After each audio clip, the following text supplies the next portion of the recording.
Assalamualaikum warahmatullahi wabarakatuh. Kisah Ratu Kalinyamat, janda cantik dan sakti Pulau Jawa. Kisah Ratu Kalinyamat yang merupakan putri dari Raja Demak Sultan Trenggono diketahui meski telah jadi janda lantaran suaminya terbunuh, sosoknya dikenal sebagai seorang adipati Jepara yang sakti, cantik dan berani melawan Portugis. Ratu Kalinyamat memiliki nama asli Retno Kencono. Putri Sultan Trenggono ini dinikahkan dengan Pangeran Kalinyamat yang menurut berbagai versi seorang saudagar asal Tiongkok namanya Wintang. Wintang yang kala itu terdampar di pantai Jepara dan akhirnya berguru pada Sunan Kudus.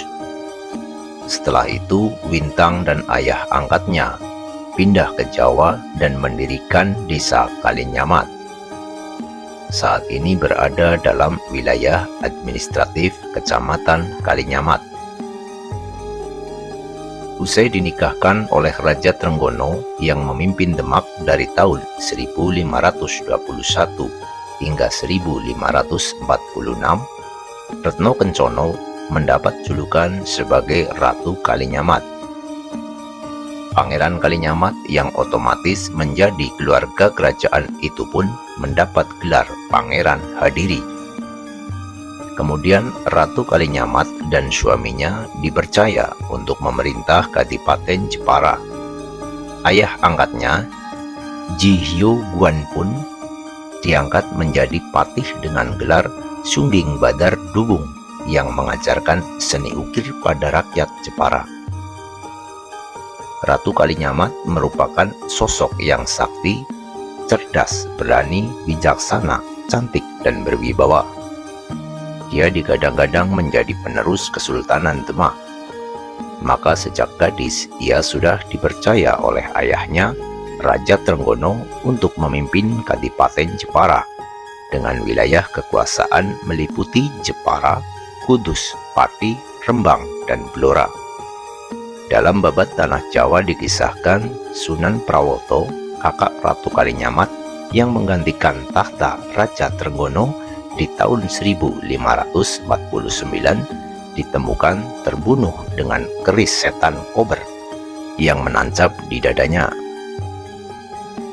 Ratu Kalinyamat yang mengetahui keris itu merupakan milik Aryo Penangsang, murid Sunan Kudus, ia pun segera berangkat ke Kudus minta penjelasan.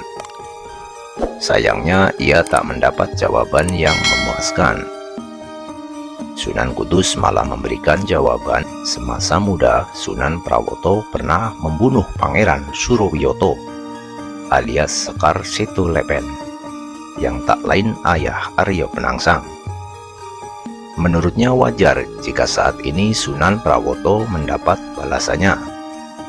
Mendapat jawaban itu, mereka bergegas pulang ke Jepara.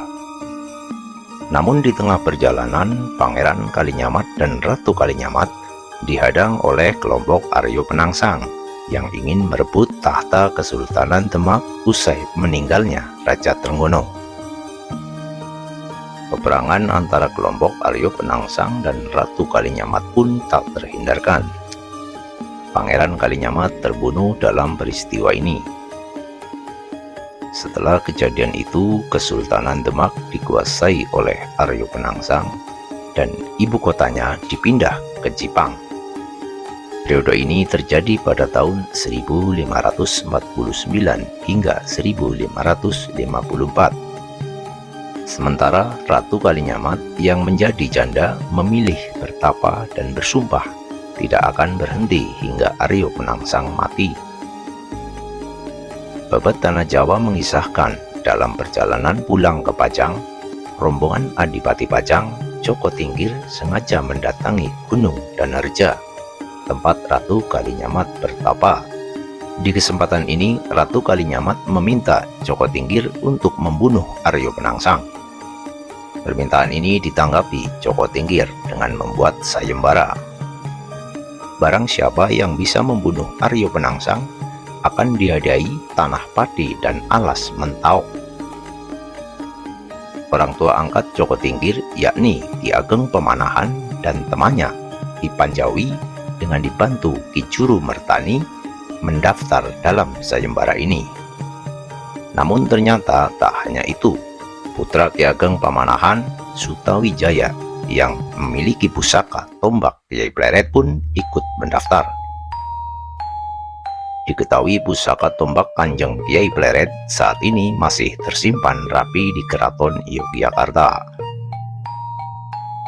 Dalam sebuah peperangan, akhirnya Aryo Penangsang mati setelah ususnya yang terburai oleh tombak Kiai Pleret terpotong oleh kerisnya sendiri, keris setan kober. Usai kematian Aryo Penangsang, Ratu Kalinyamat pun kembali memimpin Jepara. Dia masih tetap anti terhadap Portugis. Dikisahkan dalam beberapa catatan, Ratu Kalinyamat di tahun 1550 mengirim 4.000 pasukan untuk menyerang Portugis. Sayangnya ia mengalami kekalahan. Kemudian di tahun 1556, Ratu Kalinyamat diminta oleh Kesultanan Aceh untuk mengirimkan pasukan melawan Portugis. Namun jauhnya perjalanan membuat 15.000 pasukan yang dikirim Ratu Kalinyamat terlambat, sementara pertahanan Kesultanan Aceh sudah berhasil ditembus Portugis. Meski lagi-lagi mengalami kekalahan, namun Ratu Kalinyamat menunjukkan kegigihan dan keberaniannya dalam melawan Portugis. Ratu Kalinyamat wafat di tahun 1579. Ia dimakamkan di dekat makam suaminya, Pangeran Hadiri, di Desa Mantingan, Kecamatan Tahunan, Kabupaten Jepara. Demikian kisah Ratu Kalinyamat. Bagi yang menyukai video ini silahkan untuk di like, dan bagi yang belum subscribe silahkan untuk di subscribe, serta jangan lupa untuk nyalakan tombol lonceng notifikasinya untuk terus mendukung perkembangan channel Jejak Sejarah. Terima kasih. Wassalamualaikum warahmatullahi wabarakatuh.